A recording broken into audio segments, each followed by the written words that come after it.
नमस्कार, टुडे हिमाचल में आपका बहुत बहुत स्वागत है। आइए नजर डालते हैं हिमाचल प्रदेश से जुड़ी हुई आज की ताजा तरीन खबरों पर। लेकिन उससे पहले अगर आपने अभी तक हमारे चैनल को सब्सक्राइब नहीं किया है तो प्लीज हमारे चैनल को जरूर सब्सक्राइब करें।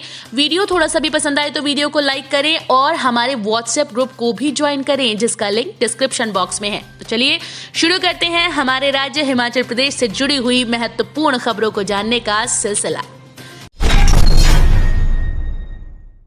एचपी कोरोना 795 केस और 2030 ठीक, 27 की मौत, 9795 एक्टिव केस। हिमाचल में कोरोना के 795 मामले सामने आए, वहीं 2030 कोरोना पॉजिटिव ठीक हुए हैं। 27 कोरोना पॉजिटिव की जान गई। हिमाचल में कुल आंकड़ा 1,93,932 पहुंच गया। अभी 9,795 एक्टिव केस हैं। अब तक 1,80,870 कोरोना संक्रमित ठीक हुए। कोरोना डेथ का आंकड़ा 3,244 है। कोरोना रिकवरी रेट 93.26% पहुंच गया।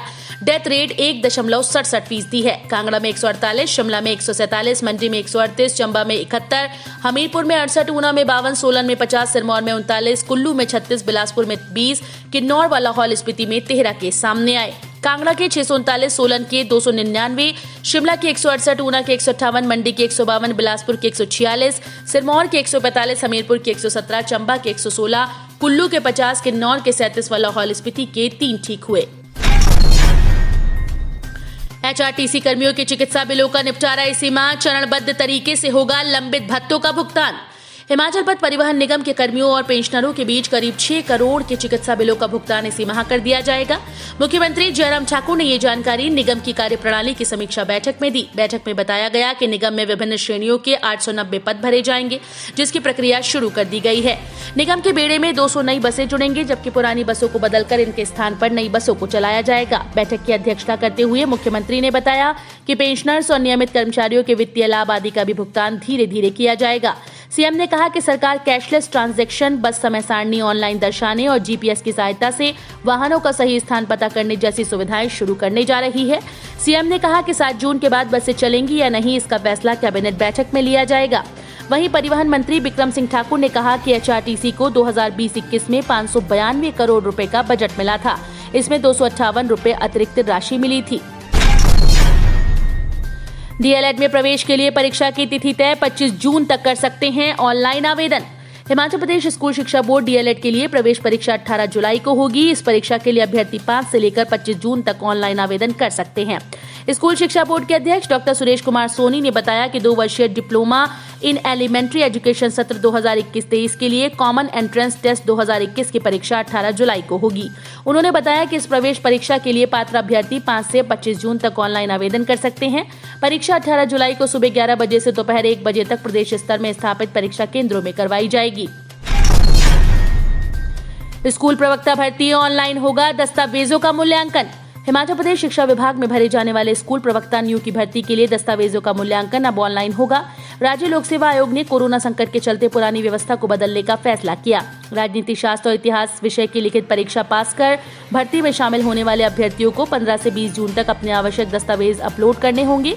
हिंदी विषय के अभ्यर्थियों के लिए 21 से 26 जून तक दस्तावेज अपलोड करने की तारीख निर्धारित की गई है। राज्य लोक सेवा आयोग ने जारी निर्देशों में बताया कि कोरोना संकट के चलते आवश्यक दस्तावेजों के मूल्यांकन का कार्य पूरा नहीं हो पा रहा है। उन्होंने बताया कि आयोग की वेबसाइट पर दस्तावेजों को अपलोड करने की पूरी प्रक्रिया से अवगत करवाने के लिए विशेष लिंक भी शेयर किया गया है। हिमाचल कैबिनेट बैठक, 12वीं कक्षा के विद्यार्थी होंगे प्रमोट, बसें चलाने की भी हो रही तैयारी। हिमाचल प्रदेश कैबिनेट की बैठक शनिवार 5 जून को मुख्यमंत्री जयराम ठाकुर की अध्यक्षता में पीटर हॉफ शिमला में होगी।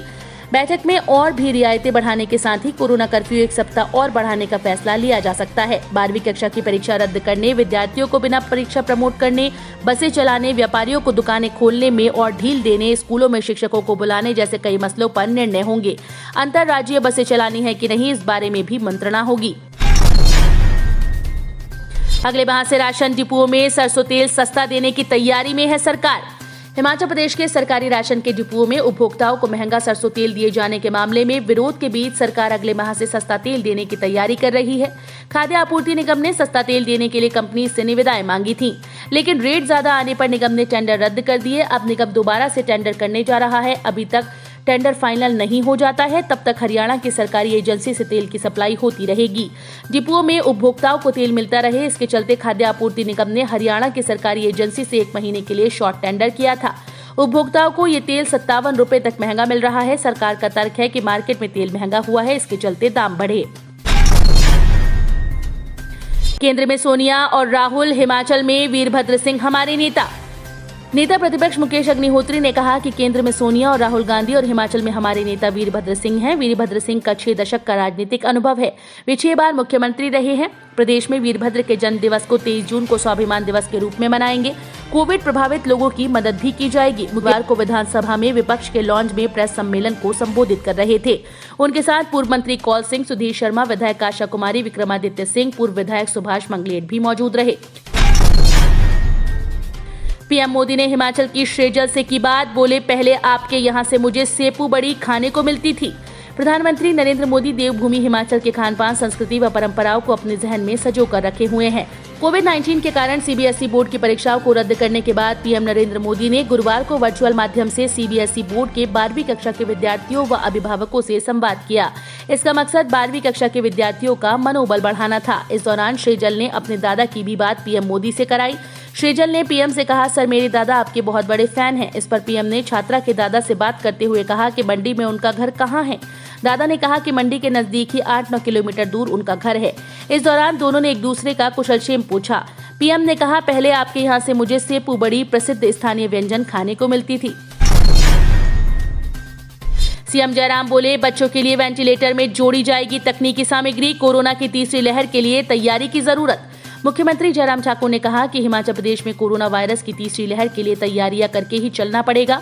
इसका बच्चों पर अधिक असर होगा तो उनके वेंटिलेटर में तकनीकी सामग्री को जोड़ना होगा। ऑक्सीजन की जरूरत अपेक्षित नहीं थी, उन सारी चीजों को ध्यान में रखते हुए इसे किया गया है। शुक्रवार को पत्रकारों से अनौपचारिक बातचीत में सीएम ने कहा कि तीसरी लहर के लिए भी तैयारी करने की जरूरत है।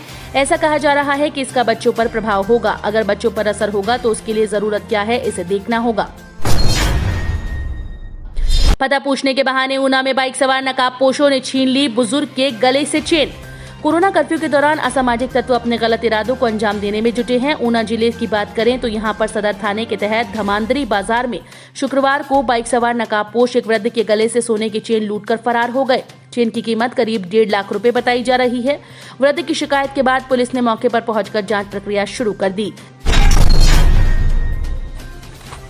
पावटा साहिब के हरिपुर टोहाना में 41 किलोग्राम गांजे के साथ एक गिरफ्तार। पावटा साहिब उपमंडल के हरिपुर टोहाना के जंगल में पुलिस टीम ने एक व्यक्ति को करीब 41 किलोग्राम गांजे की खेप के साथ गिरफ्तार किया। जानकारी के अनुसार पुलिस को सूचना मिली थी कि एक व्यक्ति ने हरिपुर टोहाना के जंगल में गांजे की खेप छिपाई है। इसके बाद पुलिस टीम ने सूचना के आधार पर शरीफ अली निवासी हरिपुर टोहाना को हिरासत में लेकर पूछताछ की, जिसमें पुलिस को जंगल में छिपाई गांजे की खेप के बारे में बताया। इसके बाद पुलिस टीम ने जंगल में जाकर आरोपी द्वारा बताई गई जगह से 40 किलो 944 ग्राम गांजा बरामद किया। ऊना में 1.05 करोड़ से निर्मित मेकशिफ्ट कोविड-19 अस्पताल शुरू। सीएम ने शिमला से वर्चुअल किया लोकार्पण। मुख्यमंत्री जयराम ठाकुर ने शिमला से वर्चुअल माध्यम द्वारा ऊना जिले के हरोली विधानसभा क्षेत्र के पंडोगा में 1.05 करोड़ रुपए की लागत से निर्मित मेकशिफ्ट कोविड-19 अस्पताल का लोकार्पण किया। इस अवसर पर जयराम ठाकुर ने कहा कि 140 बिस्तर क्षमता का ये मेकशिफ्ट कोविड-19 अस्पताल कोरोना रोगियों को उनके घरों के निकट बेहतर उपचार प्रदान करने में सहायक सिद्ध होगा। अभिनेत्री यामी गौतम ने फार्म हाउस में गुपचुप रचाई शादी। फिल्म उरी के निर्देशक आदित्य धर के साथ लिए 7 फेरे। Wicket owner film fame Bollywood अभिनेत्री यामी गौतम परिणय सूत्र में बन गई। यामी गौतम ने हिमाचली रीति रिवाज के साथ मंडी जिले के गोहर उपमंडल के न्योरी गांव में अपने फार्म हाउस में गुपचुप शादी कर ली। यामी ने उरी द सर्जिकल स्ट्राइक के निर्देशक आदित्य धर के साथ 7 फेरे लिए। यामी ने ट्विटर पर अपनी शादी की जानकारी खुद साझा की। हिमाचल की ऊंची चोटियों पर हल्का हिमपात, प्रदेश में 2 दिनों तक बारिश के आसार। हिमाचल प्रदेश में शनिवार और रविवार को मौसम खराब रहने के आसार हैं। 7 जून से पूरे प्रदेश में धूप खिलने का पूर्वानुमान है। शुक्रवार को ऊना में झमाझम बारिश हुई। कुल्लू के कई इलाकों में बारिश हुई। 13,050 फीट ऊंचे रोहतांग दर्रे सहित ऊंची चोटियों पर हल्का हिमपात हुआ। तो ये थी हमारे प्यारे राज्य हिमाचल प्रदेश से जुड़ी हुई आज की ताज़ा तरीन खबरें। उम्मीद करते हैं हमारे प्यारे प्यारे सब्सक्राइबर्स और व्यूअर्स को ये खबरें जरूर पसंद आई होंगी। पसंद आई हो तो प्लीज प्लीज प्लीज हमारे चैनल को जरूर सब्सक्राइब और इस वीडियो को लाइक करके ढेर सारा प्यार दें।